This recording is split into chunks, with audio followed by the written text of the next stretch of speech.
హరీష్ రావు పరిస్థితి ఎట్లుందంటే ఆయన స్వార్థం కోసం సింగరేణి పరువును తెలంగాణ రాష్ట్ర ప్రభుత్వ పరువుని తెలంగాణ రాష్ట్ర ప్రజల పరువును తీసే ప్రయత్నం చేస్తుండే ఆయన తెలుసలేదు.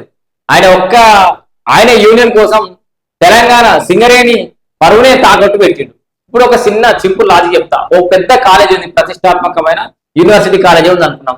దాంట్లో వందలాది సంఘాలు ఉన్నాయి, వందలాది యూనియన్ ఏబీ ఉంటుంది, ఎస్ఎఫ్ఐ ఉంటుంది, ఏఎస్ఎఫ్ ఉంటుంది, ఇవి మస్తు యూనియన్లు ఉంటాయి.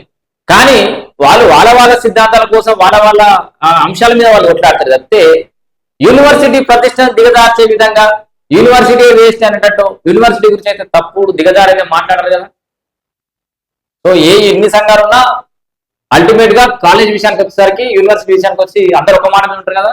మరి సింగరేణి విషయంలో కూడా వేరే వేరే సంఘాలు, కార్మిక సంఘాలు ఉన్నప్పటికీ కూడా సింగరేణి ప్రతిష్టను కాపాడాల్సిన అవసరం ఉంది. దాంట్లో ఉత్పత్తి బాగానే జరుగుతుందని కేంద్ర ప్రభుత్వానికి లెక్కలు చూపెట్టుకోవాల్సిన అవసరం ఉంటుంది.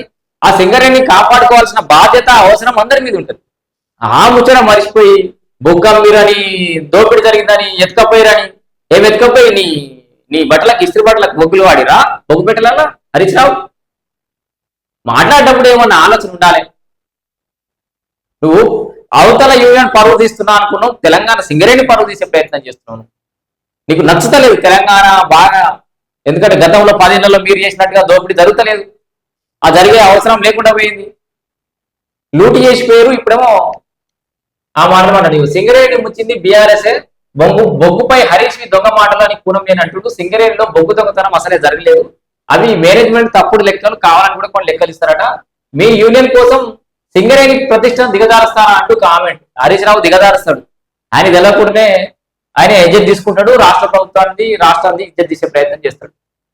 సో ప్రజలన్నీ గమనిస్తారు. మీరు ఏదైతే తెలంగాణ కోసం కొట్లాడినాము, మాకు ఆ పేరుంది, ఆ ఇమేజ్ ఎన్నేళ్ళు అని ఉంటుంది, దాంతో బతికేయచ్చు జీవితకాలం ముసల మీద అనుకుంటున్నాను.